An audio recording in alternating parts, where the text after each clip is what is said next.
process builds up onto not only from the meeting that I held on the 10th of December 2025 in Nairobi, where I launched the National Budget Students Forum with the sole purpose of embedding a youth-centric perspective into our national economic decision-making processes.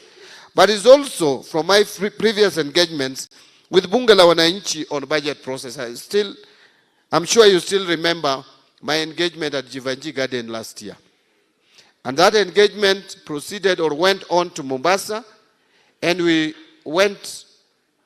even held an engagement in Kibra at night to just discuss our public policy issues as regarding the budget making process.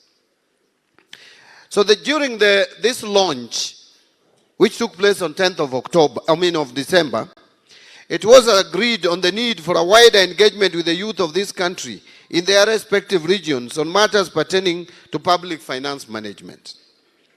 But further to that, further to engaging with the youth, in view of the recent government efforts on privatization, it has also been deemed fit to broaden this engagement to include the business community and the Bunge la Wananchi for a more comprehensive stakeholder information and participation.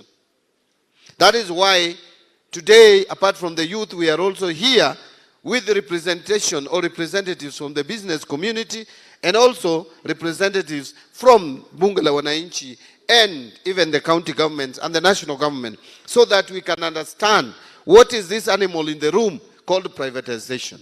And I will come to that when I'm making my off-the-cuff remarks, so that you can understand what the government of Kenya is trying to do. To avoid listening to distortions from the naysayers, I am sure I will be capable enough to address some of your concerns and fears regarding the proposed actions that we want to take, and more particularly regarding the divestiture of most shares in Safaricom and also the privatization proposal for the Kenya Pipeline Company. The successful engagement with the Bunge la Wananchi in the last financial year, as I mentioned, could only be built upon. Feedback from that engagement and feedback from the membership of the Bunge la Wananchi, it was agreed that engagement must continue. The National Treasury's engagement with members of the business community is also not new.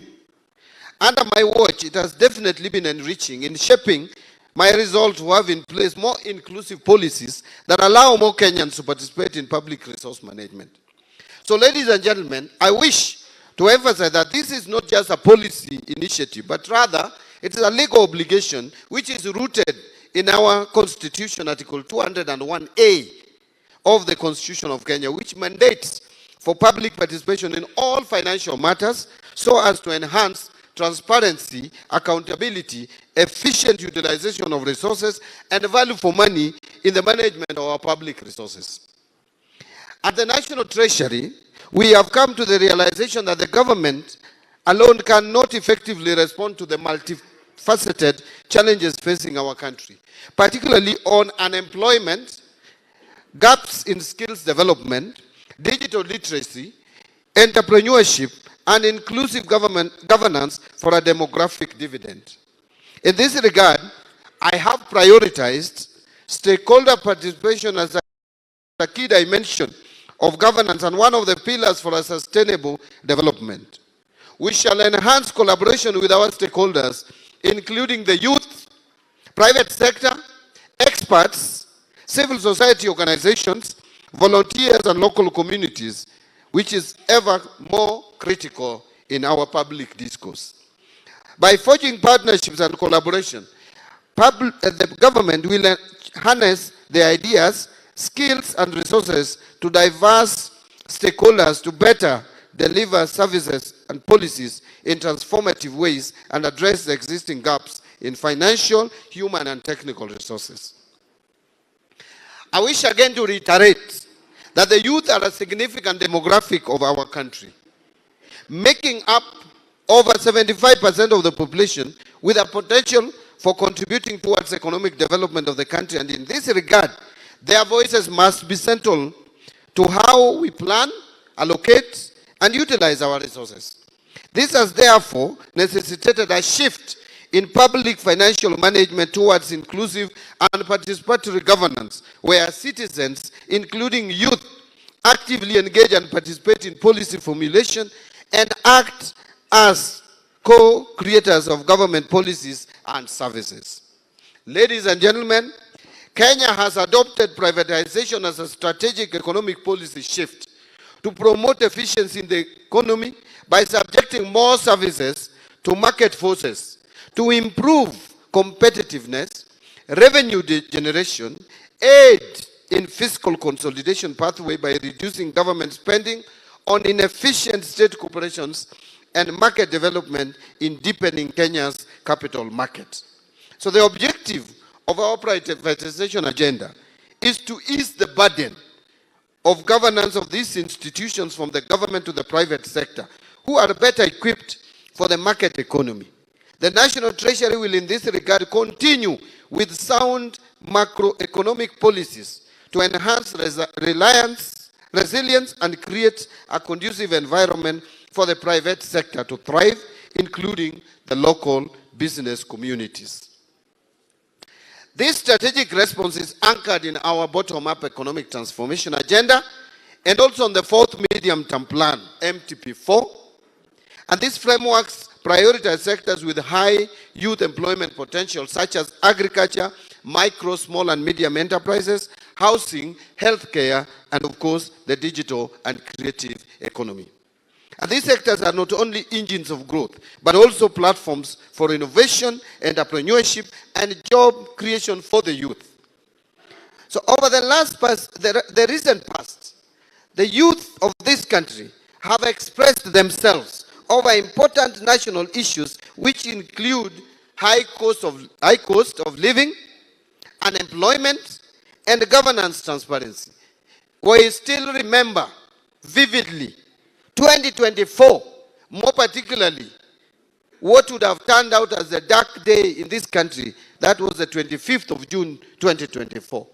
What the youth of this country were protesting about was the issue of high or rising cost of living. Number two, the youth were also complaining about unemployment. They are coming out of colleges with good certificates. Their parents have exchanged ng'ombe with papers, certificates. Papers which should help them better their lives. Papers that should help them get job opportunities. But alas, when they come out, there are no employment opportunities available. The other thing that the youth were complaining about was the issue of governance and transparency. The youth is telling us that they are not happy with the way we are using their resources, that we must change, that we must adopt transparency, that we must adopt accountability, that we must adopt prudent use of public resources. These concerns are valid. These concerns demand for immediate action. We cannot just sit and watch as students complain, as youth complain, and as they express themselves. And that is why the government must be committed to transforming the frustrations that our youth are going through into